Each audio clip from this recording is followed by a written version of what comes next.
don't know how I'm supposed to parent right now. I don't know how I'm supposed to plan spooky season activities when ICE is snatching people off the street. Or how I'm supposed to get excited about Thanksgiving when millions of people may have their SNAP benefits cut off during the busiest and most important time of the year. But somewhere between pumpkin patches and protests, I have to find a way to parent during the fall of the American Empire. And you know what? I'm not alone. Welcome and welcome back to the Ceiling Rant Podcast. I'm Champagne Renee, your hostess with the mostest and designated internet trauma buddy. This is episode 2 of season 2, Pumpkin Patches, Protests, and Parenting During the Fall of the American Empire. Now, if I did what I was supposed to do, you are listening to this podcast episode on Monday, October 20th, which means this past weekend was the No Kings protest, a digitally organized national protest of Trump and his administration. Coincidentally, and totally unrelated, there were a barrage of intimidation and attacks on people who were participating or planning to participate in the protests.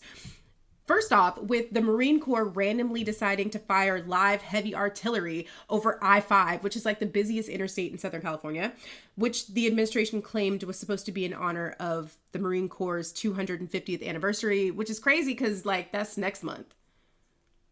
Anyway, what would be the purpose of firing live rounds over the freeway on what was projected to be the largest national and global protest, one of the largest national global protests in modern history, other than intimidation? And sure, maybe that's a fleeting thought and a tinfoil hat conspiracy. Maybe I just have it wrong. Maybe I'm watching too much propaganda. But then the commander-in-chief followed that up with an AI-generated video of him flying a jet plane over protesters and literally shitting on them, dropping feces on them. I so wish I was joking. Between that and the government shutdown, furloughing over 750,000 federal employees, and this is according to USA Today, I'm not making these numbers up, many of them not receiving pay. The government shutdown also threatens to interrupt vital social service programs, including SNAP, or otherwise known as food stamps, just 1 month before Thanksgiving. Now, granted, this is the third longest government shutdown in history. From what I've been reading online, there's hope that the Senate is going to reconvene today and they'll come to an agreement. Essentially, what happened is they got into an argument over health insurance subsidies. That's what caused the shutdown in the first place. And by argument, I mean they just couldn't come to an agreement on the budget. But if I'm a betting ass bitch, and I am, I would bet that the only way we're getting the government reopened is if we make some huge compromises on the health insurance subsidies that protect the average American from these huge conglomerates like United Healthcare and Aetna jacking up health insurance premiums. And with this administration making cuts in Medicaid already, that means a lot of people will be without health insurance coverage, which ultimately means more people will be going to the ER for regular things like flu and strep throat, which I used to do all the time when I didn't have health insurance coverage. Ask me how high my hospital bills were from 2009 until 2012, I think. 2011, when I finally joined the Army. I was going to the ER for everything. And by the way, now that I mentioned flu season is coming up, so better get your flu shot. Also, there's a hand, foot, and mouth epidemic across daycares and schools in Georgia right now. Ask me how I know, because my kids have had it twice now. But we're not getting as many notifications because the incompetent man with the smoker's voice who thinks circumcisions and Tylenol causes autism decided we don't need as many updates from the CDC. Are you exhausted yet? Because this is just the past 2 weeks. And somehow we're supposed to operate like everything is business as usual. But we're not doing that. A lot of us are burning out, self-medicating, or just tuning out. I do have a little faith that many of us are, or at least seek to be, on the right side of history. The No Kings protests reported almost 7 million people in attendance across the country, which is no small feat. So why does it still feel like we're so helpless? Well, I've said it before and I'll say it again until I'm blue in the face. The answer is, and always will be, local community. Doing something, anything, to help your local community will help you fill in the gap.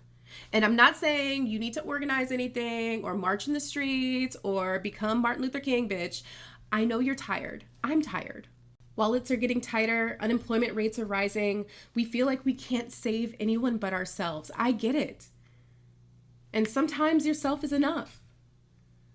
But I'm asking you not to become an island. Donate clothes to a shelter or a no-pay community resource center. They exist. There's one here in my city that's like a big ass store. They have diapers and wipes and car seats and clothes, all in good condition. Donate something to a food pantry. And if you can't donate anything, give a second of kindness. Hold the door open a second longer when you're leaving the store. Smile at more people today. We have to build the world we want to see from scratch instead of letting the administration, the internet, our circumstances, the algorithm tell us what the world is like. If you're a mom, or hell, if you've ever had roommates or lived with a messy person, you'll understand this. You ever see something on the floor and everybody just keeps walking over it or walking past it? I mean, just completely overlooking that shit. And sure, maybe every other time you'd pick that sock up off the floor, but today you have had a fucking enough. And no, I'm just gonna leave it there and see what happens and see how long it takes for somebody to pick it up. And what happens? That sock stays right there. And that's how we look right now. Instead of requiring better for our world and ourselves, and that starts with accountability, we are getting mad at all these other sons of bitches for walking over that sock. And hell, for all we know, they're getting mad at us for walking over it too. But somebody needs to pick up the damn sock. It starts with us. Little acts of kindness make a world of difference. I know you feel like it doesn't, but I promise you it does. People remember that. You could save someone's life today just by giving them a compliment. Or donating that can of tomato soup you have sitting in the back of the pantry. Somebody out there is getting their SNAP benefits cut off and their kid loves tomato soup. And it's getting cold out. Perfect soup weather. Imagine the smile you could bring to that parent's face and you don't even know it. And they visit their food pantry. There's a single can of tomato soup. You got a smile hiding in the back of your pantry. There's no act of kindness too small. Let me tell you a story about my white ballet flats and a realtor. Anyone who's ever grown up in a household where you got whoopings or you got your ass beat or you whatever, right? Like there was physical violence in your household. I'm gonna leave it right there because I know some people like to fight with me. Oh, whoopings. Okay, listen, if you got whoopings, okay, if you got whoopings, or if you just had violence in your household and you got to a certain age and anybody who knows, especially Black parents, love to, as soon as you like grab that belt, the day you grab that belt, you put your hands on your mom. You hit her, you hit your mom, you hit your dad. They will swear up and down that you swung on them. And I had a situation exactly like that. I was living in Orange County because my uncle had paid for a condo for my mom after she left my dad to help her get back on her feet. And she, went off on a bender and ultimately spent, I think like 2 years at that time we were out there in Orange County, just drunk off her ass, just being a whole damn fool. If you've read my book, you know a little bit about this already. But there was one instance, I don't even remember what the argument was about. I was in the backyard with my mom. She was smoking a cigarette, smoking a Newport, drinking. I was smoking a cigarette because at that point, I think I was 15, maybe 16 years old. And I had started smoking. I picked up on her smoking habit because they were just out and about. And, why not? I'll smoke a cigarette. Hell, I'm stressed too. Bitch, you got me stressed out here drinking, out all night. I'm taking care of these damn kids. I'm 16 years old taking care of kids. I'm going to have a cigarette too. I want a Newport. Anyway, we're sitting on the back patio and I forget what the argument was even about. but she stood up, okay? And she is drunk as a skunk. She is sloppy drunk, okay? And I'm like, girl, sit down. And, you know, I think at a certain point, and I'm sure that as a parent, this is very jarring to you, right? To see your child go from Pampers to like looking at you and being like, I'm actually not intimidated by you or scared of you at all. She stood up and I was like, girl, sit down. I don't remember what happened, but she like lunged at me and I just kind of pushed her off of me. And because it's not funny, but it's funny.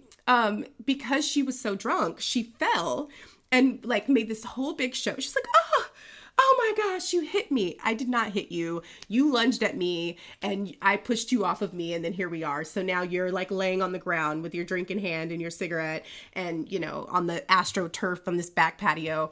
And she's like yelling. So I decide one of many times in my adolescence that I'm going to leave. My sisters were with my aunt that day, so I didn't have to worry about the kids. So I had these, I just packed my little bag. I don't even remember where maybe Goodwill, this like big hobo bag full of clothes. And I was like, I'm going to walk to my friend's house. I didn't have any money. At that time I was working at Pizza Hut, but all my checks went to the household, you know, to pay for things. I didn't have any cash on me, completely broke. I didn't even have money. It was $1.25 to take the bus. I didn't even have money for the bus. I said, I'm going to walk, you know, to my friend's house, to my boyfriend's house. I didn't have any minutes on my phone. I'm dating myself. I didn't have any minutes on my phone. So my phone was on, but I couldn't call anybody or text anybody or like have someone come pick me up. But I said, you know what? I'm not going to sit here with you, your drunk ass trying to attack me. We're not doing this today. I'm just going to walk. And so I will never forget, I had these white plastic flats. I think they were from Charlotte Russe or something like that. One of my aunts decided to do my mom a kindness, and she took us school shopping because we didn't have any money for new school clothes. And I was so excited. I got this wide belt because at this point in time, those wide belts were like in fashion, the big wide plastic belts.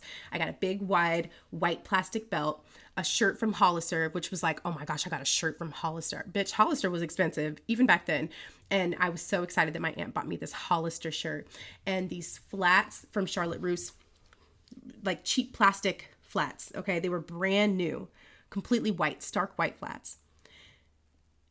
And I packed my little bag, stole a couple of my mom's cigarettes on the way out because girl, fuck you.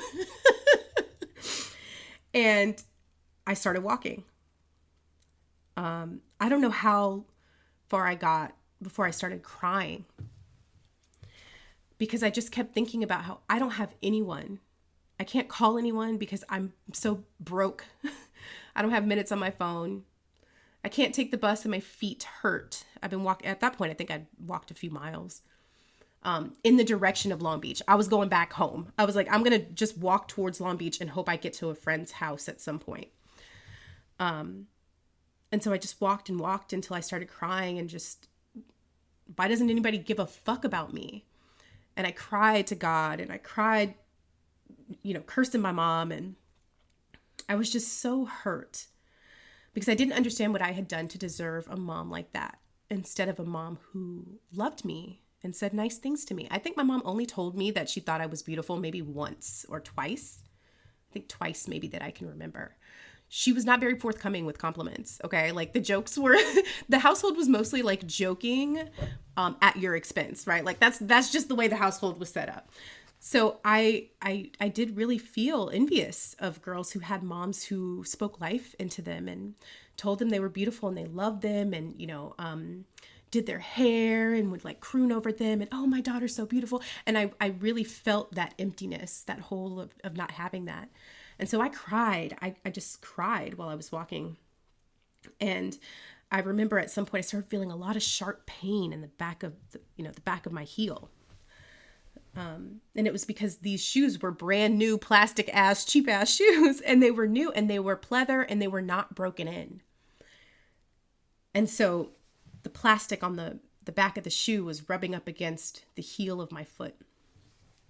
And I've been walking so many shoes and these damn Payless shoes that ain't got no grip. You fall and bust your lip, or what is the thing? Slip and fall and bust your lip. If you're as old as I am, you probably remember that. Okay. But I stopped because I started feeling so much pain. I was already in pain, but I was ignoring it because I was crying. And I looked down, and my shoes, my stark white shoes, are covered and filled with blood. Both feet. I had been walking for so long that the back of my heels, I peeled the skin off the back of my heels and was bleeding all over my brand new shoes. And I just so happened to stop at that moment to look at my shoes on a corner. I don't know if I feel like I was maybe somewhere near Hawaiian Gardens. If you are familiar with that area, you know what I'm talking about. Anyway, there are some residential houses, in that area. I was walking in the direction of trying to go back to Long Beach, and I look up after looking down at my shoes and like sobbing at like, not only am I bleeding and it hurts, but like I fucked up my brand new shoes. I don't have that many shoes. And I was excited about these. And I look up sobbing, and there's a lady standing on like at a corner house, and she's putting a spike into the lawn for a house. She's a realtor, and she's putting the spike up, and she's, putting the sign, the open house spike sign in the lawn, and she sees me. This blonde lady. I will never forget. I was like, this white lady looking at me like, what in the hell? I was so embarrassed. And I was hoping that she would ignore me, but she didn't. She walked over to me and she asked me if I was okay. She did not have to do that, okay? I looked angry because I was a little teenager. I was angsty. I was, for all intents and purposes, she could have just ignored my ass and went back inside the house. She went out of her way to walk over to where I was and ask me if I needed help. And I just remember sobbing and asking her if I could use her phone. And she let me use her phone. She gave me some money to take the bus. And I will never forget that act of kindness because she didn't have to do that. She didn't even have to speak to me. Especially if you are familiar with Orange County, you know Orange County is notoriously racist as fuck. I would never expect for this random white lady to stop and help me. Okay? Anyone, any adult, right? Because in my life, historically, adults were not people who were there to help me. And if they were, they wanted something in exchange. And so her giving me bus money and letting me use her phone, and I called a friend and said, hey, I'm on my way to your house. I'm, gonna take the blue line and whatever. That, I will never forget that. I'm 34 now. That happened when I was 15. You do the math on the years, girl, because I'm not going to sit here and make myself feel bad about how old I am, how long ago that was, okay? It was a long time ago, and I will never forget that lady, and I will never forget her face, and I will never forget how kind she was. She didn't judge me. She looked down at my shoes, and she said, oh my God. And her just saying, oh my God, was like, it was so validating for me to have someone be kind and be concerned about me. Imagine how, starved of affection and care you have to be to remember 20 years later that someone was concerned about you. And she was horrified that I was bleeding and that I had been walking that long. In my head, I was like, yeah, I just been walking, right? To her, she's like, oh my God, this is horrific. One act of kindness can make a world of difference. And oftentimes I wonder in my lifetime how many times I've done something that could have helped someone else that I had no idea that it would be so impactful. I hope I've done a lot. I hope I've done it a lot. I hope that I've done things without even thinking that turn someone's day around. My God, I hope I'm that type of person. That's the type of person that I want to be. And if everybody in the world thought like that, imagine what kind of world we'd have.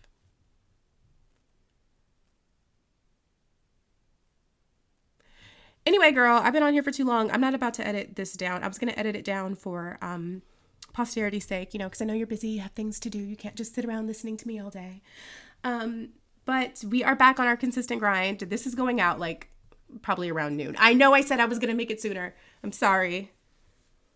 Kids woke up early as hell.